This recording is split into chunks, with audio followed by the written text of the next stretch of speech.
உணவை வீணடிக்காதீர்கள்.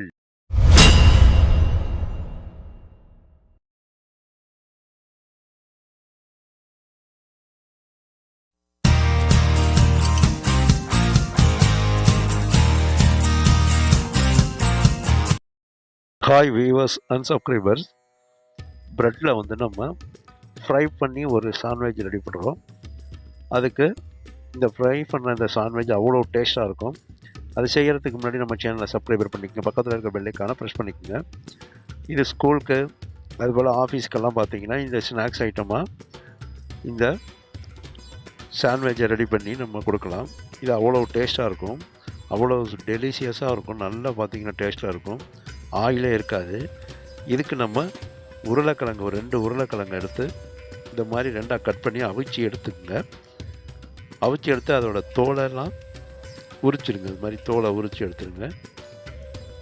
தோலை அது மேலே இருந்து சுத்தமாக நீக்கிட்டு தனியாக அதை வந்து ஒரு பிளேட்டில் எடுத்து வச்சுக்கோங்க. இந்த மாதிரி அதை வந்து ஒரு பிளேட்டில் எடுத்து வச்சிடணும். தோலை சுத்தமாக எடுத்துடணும். உருளைக்கிழங்கு அவிச்சு தோல் உரித்து எடுத்து வச்சுக்கிறோம். இந்த மாதிரி தோல் உரித்து எடுத்து வச்ச பிறகு அந்த உருளைக்கிழங்கு பார்த்திங்கன்னா அப்படியே ஒரு தனியாக வச்சுருங்க. ஒரு கேரட்டு, அந்த கேரட்டை எடுத்து நல்லா சுத்தமாக கழுவிட்டு அதை அந்த ஒரு சைடில் மட்டும் லேசாக கட் பண்ணி விட்டு அதை நம்ம துருவக்கூடிய அந்த கேரட் துருவுறதில் வச்சு நல்லா பார்த்திங்கன்னா இந்த மாதிரி நைஸ் அச்சாக வச்சு துருவிக்குங்க. அதை நல்லா துருவிடுங்க. ஒரு அரை கேரட் அளவுக்கு இருந்தால் போதும், ரொம்ப தேவையில்லை அதுக்கு. இந்த மாதிரி அதை நல்லா துருவி இது மாதிரி எடுத்து வச்சுங்க. ஒரு அரை கேரட்டு மட்டும் துருவி எடுத்து வச்சுங்க. அதுக்கப்புறம் பார்த்திங்கன்னா நம்ம அந்த சாண்ட்விச்சுக்காக பார்த்திங்கன்னா வெங்காயத்தை ஒரே ஒரு வெங்காயம் போதும், நிறைய வெங்காயம் போட வேண்டிய அவசியம் இல்லை. நம்ம அந்த சாண்ட்விச்சுக்கு வந்து நம்ம செய்யக்கூடிய மசாலாவுக்கு இந்த ஒரே ஒரு வெங்காயம் மட்டும் போதும். அதை இது மாதிரி தூளாக வெட்டிக்குங்க. அது மாதிரி நல்லா நைஸாக தூளாக வெட்டிக்கணும். இது மாதிரி தூளாக வெட்டி எடுத்து வச்சுருங்க. அதை ஒரு பிளேட்டுக்கு மாற்றிக்குங்க. இந்த மாதிரி தூளாக வெட்டினா தான் அதில் வந்து பார்த்திங்கன்னா அது நல்லா வெந்து போகும். பெருசாக இருந்துச்சுன்னா உங்களுக்கு அது வந்து நறுச்சுன்னு இருக்கும் ஒரு மாதிரி. இந்த மாதிரி தூளாக வெட்டி அதை ஒரு பிளேட்டில் எடுத்து வச்சுருங்க. பச்சை மிளகாயை அதுபோல் பார்த்திங்கன்னா நைஸாக வெட்டிங்க. ஒரே ஒரு பச்சை மிளகாய் போதும். இதுதான் அதுக்கு வந்து காரம். இந்த பச்சை மிளகாய் நல்லா நைஸாக இந்த மாதிரி வெட்டி எடுத்து வச்சுருங்க. இதுவும் நைஸாக இருந்தால் தான் நல்லாயிருக்கும். ரொம்ப பெருசாக இருந்துச்சுன்னா அது வந்து உங்களுக்கு சாப்பிடும்போது அது ஒரு தனியாக நமக்கு கடிப்படும். அதனால் அந்த மாதிரி கடிப்படக்கூடாதுங்கிறதுக்காக இந்த மாதிரி நைஸாக வெட்டிக்கிறோம். அதே போல் கொத்தமல்லி தழை ஒரு கொத்து தூளாக வெட்டிக்குங்க. கொத்தமல்லி தலையை ஒரு கொத்தை வந்து நல்லா தூளாக நைஸாக வெட்டி எடுத்து வச்சுக்கோங்க. இது மாதிரி நைஸாக இருக்கணும். அப்போ தான் வந்து உங்களுக்கு பார்த்திங்கன்னா அது இருக்கிறதே அதில் தெரியாது. அந்த ஃப்ளேவர் டேஸ்ட்டு மட்டும் நமக்கு நல்லாயிருக்கும். இந்த மாதிரி அதில் வந்து தூளாக வெட்டி எடுத்து வச்சுருங்க. இந்த மாதிரி வெட்டி எடுத்து வச்ச பிறகு இந்த உருளைக்கிழங்கு வேக வச்சுருக்க உருளைக்கிழங்கை நல்லா ஆறினோன்னே இது மாதிரி கையாலே நல்லா மசிச்சு விடுங்க. அதில் திப்பியாக கட்டியெல்லாம் இல்லாமல் நல்லா கொலைய நல்லா மசிச்சு விட்டு இந்த மாதிரி எல்லா உருளைக்கிழங்கையும் மசித்து இந்த மாதிரி எடுத்துருங்க. மாவு பிசைஞ்சது மாதிரி இருக்கணும். அதாவது சப்பாத்தி மாவு பிசைஞ்சது மாதிரி இது மாதிரி எடுத்து வச்சுங்க. அந்த அளவுக்கு இதை நல்லா பிசையணும். அதே இப்போ வந்து பார்த்திங்கன்னா அடுப்பை பற்ற வச்சு ஒரு பேன் ஒன்று வச்சுங்க. அதில் வந்து 1 டேபிள் ஸ்பூன் அளவுக்கு எண்ணெய் ஊற்றிங்க. ரொம்ப எண்ணெய் ஊற்றக்கூடாது, ஒரே ஒரு டேபிள் ஸ்பூன் தான் ஊற்றிக்கணும். அந்த 1 டேபிள் ஸ்பூன் எண்ணெயில் நல்லா எண்ணெய் சூடு வந்தோடனே இந்த வெங்காயத்தை போட்டுக்குங்க. வெங்காயத்தை போட்டுருங்க. அது கூட வந்து பார்த்திங்கன்னா இதை வந்து லேசாக வதக்கணும். ரொம்ப வதக்கணும்னு அவசியம் இல்லை. ஏன்னா நம்ம அடுத்தடுத்து இதில் போடும்போது அது எல்லாம் சேர்ந்து வதங்கும் போது இந்த வெங்காயம் கரெக்டாக வதங்கிடும். இப்போ இஞ்சை வந்து நல்லா ஒரு துண்டு இஞ்சை தூளாக வெட்டிக்குங்க. தூளாக வெட்டி போட்டுருங்க. சின்ன துண்டு இஞ்சி தூளாக அது மாதிரி வெட்டி போட்டுருங்க. அதே போல் பூண்டு ஒரு 4 பல்லு பூண்டை தூளாக வெட்டி போட்டுருங்க. நல்லா தூளாக இருக்கணும். தூளாக வெட்டி போட்டுக்கணும். அதை இது மாதிரி தூளாக வெட்டி போட்டுருங்க. இந்த வெங்காயம், இஞ்சி, பூண்டு போட்டிருக்கோம். போட்டு இதை நல்லா ஒரு வதக்கி விடுங்க. ஏன்னா இதை அடுத்தடுத்து அது மேலே வந்து நம்ம போடும்போது அது எல்லாம் சேர்ந்து ஈவனாக வதங்கிக்கிட்டே வந்துடும். இப்போ இந்த மாதிரி வதக்கின பிறகு நல்லா வதக்கின பிறகு அந்த தூளாக நறுக்கின பச்சை மிளகாயை போட்டுங்க. தூளாக நறுக்கின பச்சை மிளகாயை போட்டு நல்லா கலந்து விடுங்க. நல்லா மிக்ஸ் பண்ணி விட்டுக்கிட்டே வாங்க. இந்த மாதிரி மிக்ஸ் பண்ணிக்கணும்.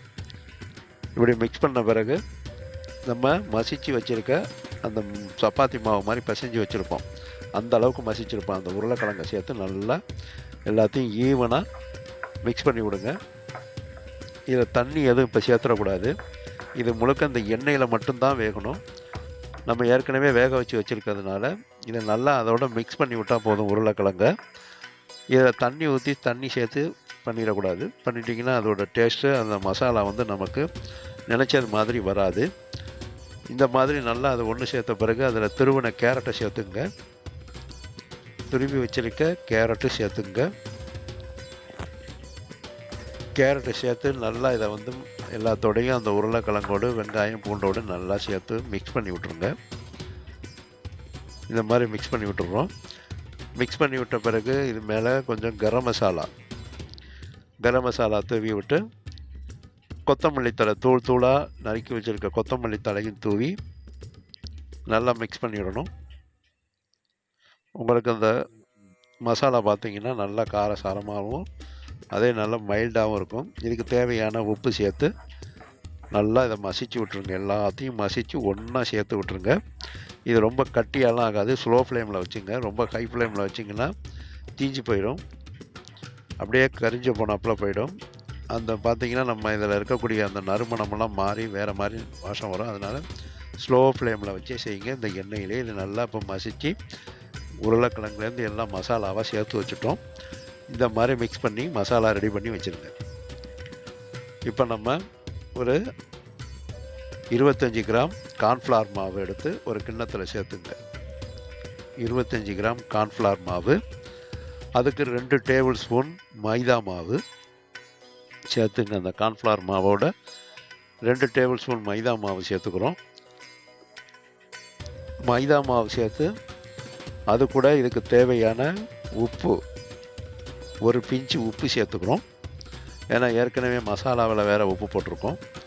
அதனால் இதுக்கு தேவையான உப்பு ஒரு பிஞ்சு போட்டு அந்த உப்பையும் இந்த கார்ன்ஃப்ளவர் மாவையும் நல்லா மிக்ஸ் பண்ணி விட்டுறணும். நல்லா மிக்ஸ் பண்ணி விட்ட பிறகு மிளகு ஜீரகம் நல்லா அம்மியில் வச்சு நகர்த்தி தூளாக எடுத்துருப்போம். அந்த மிளகு ஜீரகத்தை சேர்த்துக்குங்க. மிளகு ஜீரகத்தை இதில் சேர்த்துட்றோம். மிளகு ஜீரகம் சேர்த்த பிறகு இதுலேயும் வந்து பார்த்திங்கன்னா கரம் மசாலா ஒரு அரை டீஸ்பூன் கரம் மசாலா, அரை டீஸ்பூன் மிளகு ஜீரகத்தூள் அப்படியே இடித்து இல்லைன்னா அம்மியில் வச்சு நகர்த்தி சேர்த்துங்க. சேர்த்து இதை நல்லா மிக்ஸ் பண்ணி விட்டுடுங்க. இந்த மாதிரி நல்லா மிக்ஸ் பண்ணணும். நல்லா மிக்ஸ் பண்ணால் தான் உங்களுக்கு அது எல்லாம் பார்த்திங்கன்னா ஒன்றோட ஒன்று நல்லா மிக்ஸ் ஆகி நமக்கு அந்த பேஸ்ட் நல்லா வரும். இப்போ இதில் தண்ணி சேர்த்து இதில் நல்லா கலந்து விட்டுடணும். நல்லா மிக்ஸ் பண்ணி விட்டுருங்க. அந்த பஜ்ஜி மாவு பதத்துக்கு இதை கலந்து விடணும். இதை கொஞ்சோண்டு தண்ணி ஊற்றினா போதும். ஒரு 1/4 டம்ளர் தண்ணி ஊற்றி இதை நல்லா கலந்து விட்டு நல்லா குழச்சிருங்க. இதை இப்போ கார்ன்ஃப்ளவர் மைதா மாவு நல்லா குழச்சி வச்சுட்டோம். இப்போ இதில் வந்து ஒரே ஒரு முட்டையை சேர்த்துக்கிறோம். முட்டையை சேர்த்து இந்த முட்டையும் இதோட சேர்த்து நல்லா அடித்து விட்ருங்க. நல்லா கலந்து விட்டுறணும். மிக்ஸ் பண்ணி விட்டுறணும். இந்த மாதிரி மிக்ஸ் பண்ணணும். அதை ஒரு முட்டை போதும். இதுக்கு ரொம்ப வந்து முட்டை சேர்க்க வேண்டியதில்லை. ஒரு முட்டை போதும். இதுக்கு அருமையாக இருக்கும். இந்த பார்த்திங்கன்னா அந்த முட்டை அது மேலே நல்லா பிறண்டு நல்லா கோட்டிங்காக நல்லாயிருக்கும். அதோடு பார்த்திங்கன்னா அந்த ப்ரெட்டை நம்ம பொரிக்கும் போது அதில் எண்ணெயை உள்ளே இழுக்காது. இப்போ இந்த மாதிரி சீஸு அது மாதிரி பேப்பர் மாதிரி இருக்கும், ஸ்லைஸாக இருக்கும். அந்த சீஸோட ஸ்லைஸ் அப்படி எடுத்து அந்த ப்ரெட்டில் வச்சுருங்க. சென்ட்ரல் ப்ரெட் மேலே வச்சுருங்க. இது வந்து சாண்ட்விச் ப்ரெட்டுன்னு வாங்கிக்கோங்க. அது கொஞ்சம் அழுத்தமாக நல்லாயிருக்கும். அது உங்களுக்கு இந்த மாதிரி ப்ரெட் மேலே சீஸு வச்சுருங்க. சீஸு வச்சு நம்ம உருளைக்கிழங்கு மசாலாவை எடுத்து அது மேலே அப்படியே முழுக்க அப்ளை பண்ணிடுங்க. ஸ்பூனால் எடுத்து வச்சு அப்படியே பரவலாக அதை வச்சு அப்படியே அழுத்தி விட்டுடுங்க. ஒரே மாதிரி அழுத்தி விட்டுடுங்க. நீங்கள் அப்படி மேடும் கொஞ்சம் கூட குறைச்சி இருந்தாலும் அதை நம்ம ப்ரெட் வச்சு ப்ரெஸ் பண்ணும்போது ஈவன் ஆகிக்கும். இந்த மாதிரி இந்த மசாலாவை ஒரே ஒரு ஸ்லைஸ் வச்சா மட்டும் போதும். சீஸு மேலே கீழெல்லாம் வைக்க வேண்டியதில்லை. இப்போ இது மேலே ஒரு ப்ரெட் துண்டை வச்சு அப்படியே நல்லா ப்ரெஸ் பண்ணி விட்ருங்க. இந்த ஓரமெல்லாம் அது கரெக்டாக வந்துடும். அது உங்களுக்கு ஒரே மாதிரி ப்ரெட்டாக வைங்க. வச்சு அதை இப்போ நல்லா இது மாதிரி ப்ரெஸ் பண்ணி விட்ட பிறகு இதை நம்ம அப்படியே கட்டையில் வச்சு அப்படியே கத்தியால் இது மாதிரி வெட்டிக்குங்க. இப்படி குறுக்க வெட்டி அப்படியே இந்த சமோசா மாதிரி சைஸில் நம்ம ஸ்ட்ரெயிட்டாக இது மாதிரி வெட்டிக்குங்க. அதை குறுக்க வெட்டி இதை வந்து 2 துண்டாக வெட்டுங்க. இந்த ஒரு துண்டை நம்ம 2 துண்டாக வெட்டணும்.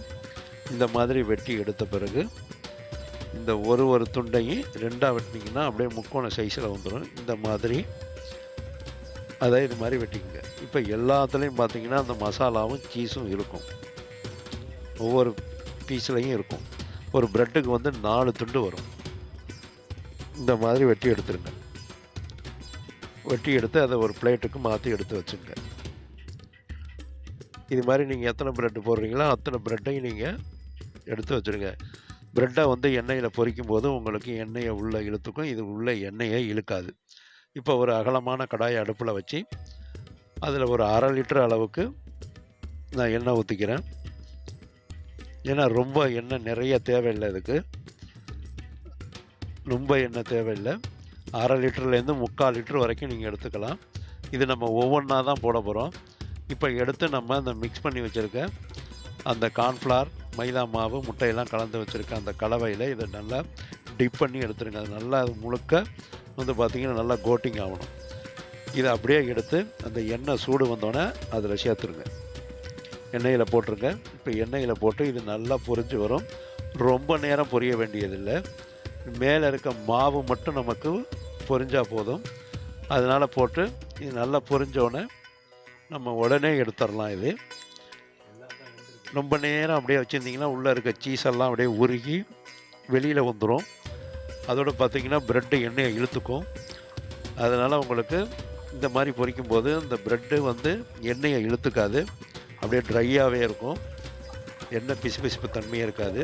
இது நல்லா இந்த மாதிரி போட்டு 2 பக்கமும் பரட்டி விட்டு இந்த மேலே நம்ம டிப் பண்ண அந்த மாவு, அந்த பேட்டர் வந்து பார்த்திங்கன்னா உங்களுக்கு பொரிஞ்சிருச்சுனாவே போதும். இந்த மாதிரி பொரிஞ்சு வரும்.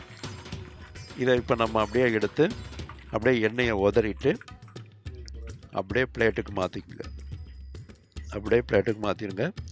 இதே போல் பார்த்திங்கன்னா இருக்கக்கூடிய நம்ம கட் பண்ணி வச்சுருக்க எல்லா ப்ரெட்டையும் நீங்கள் எத்தனை எடுத்துருக்கீங்களோ அத்தனையும் இது மாதிரி டிப் பண்ணி அதில் வந்து பார்த்திங்கன்னா நல்லா அந்த மாவில் பெரட்டி நல்லா நனைச்சி எல்லா பக்கமும் இந்த மாவு நல்லா பெரளணும். இந்த மாதிரி பெரட்ட விட்டு நல்லா பெரட்டி அதை எண்ணெயில், சூடான எண்ணெயில் போட்டு பொரித்து, இது ரொம்ப நேரம் எண்ணெயில் பொரிக்கணும்னு அவசியம் இல்லை. உடனே போட்டு உடனே இப்போ எடுத்துடலாம். எண்ணெய் சூடு வந்தாலும் உடனே போட்டு உடனே எடுத்துடலாம். இதை நல்லா பெரட்டி விட்டுங்க முன்னையும் பின்னையும். இதில் மிளகு, ஜீரகத்தூள், கரம் மசாலா போட்டு நல்லா வாசமாக இருக்கும். சாப்பிட்றதுக்கு நல்லா டேஸ்ட்டாக இருக்கும்.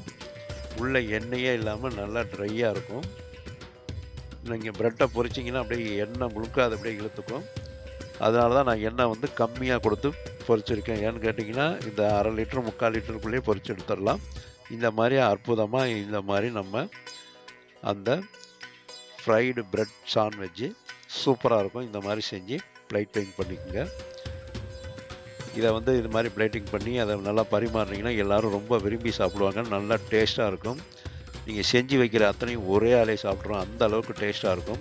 டீ, காஃபியோடு சாப்பிட்டிங்கன்னா இன்னும் ஹைலைட்டாக இருக்கும். இந்த மாதிரி இந்த சாண்ட்விட்சை நீங்கள் டீ, காஃபி, டீ டைமில், அதே போல் ஆஃபீஸ் டீ டைமில் நீங்கள் செஞ்சு சாப்பிட்டிங்கன்னா டீ கடைகள்லாம் இது மாதிரி செஞ்சு விற்கலாம். அது உங்களுக்கு இன்னும் நல்லா டேஸ்ட்டாகவும் பார்த்திங்கன்னா நல்லாயிருக்கும். அது சமோசா, வடைகளுக்கு பதில் இந்த மாதிரி ஒன்று நம்ம செஞ்சு கொடுக்கலாம். நல்ல வியாபாரம் நல்லாயிருக்கும். அதே போல் வீட்டுக்கு வர விருந்தாளிகளுக்கும் செஞ்சு கொடுக்கலாம். அவ்வளோ நல்லா விரும்பி சாப்பிடுவாங்க. இது அப்படியே எடுத்து ஒரு சாண்ட்விச் எடுத்து இப்படி உடச்சி பார்த்திங்கன்னா உள்ளே அந்த சீஸ் எல்லாம் உருகி நல்லா மெல்டடாக சூப்பராக இருக்கும். எண்ணெய் பிசுபிசுப்பு தன்மையே இருக்காது. இந்த மாதிரி நீங்கள் எங்களுடைய ப்ரெட் ஃப்ரைட் சாண்ட்விச் செஞ்சு சாப்பிட்டு பாருங்கள். லைக் பண்ணுங்கள். எங்களோட சேனலை சப்ஸ்கிரைபர் பண்ணிக்கோங்க. எங்களோட வீடியோவை பார்க்கின்ற அனைத்து வியூவர்ஸுக்கும் சப்ஸ்கிரைபர்ஸுக்கும் மனமார்ந்த நன்றியினை தெரிவித்துக் கொள்கிறேன்.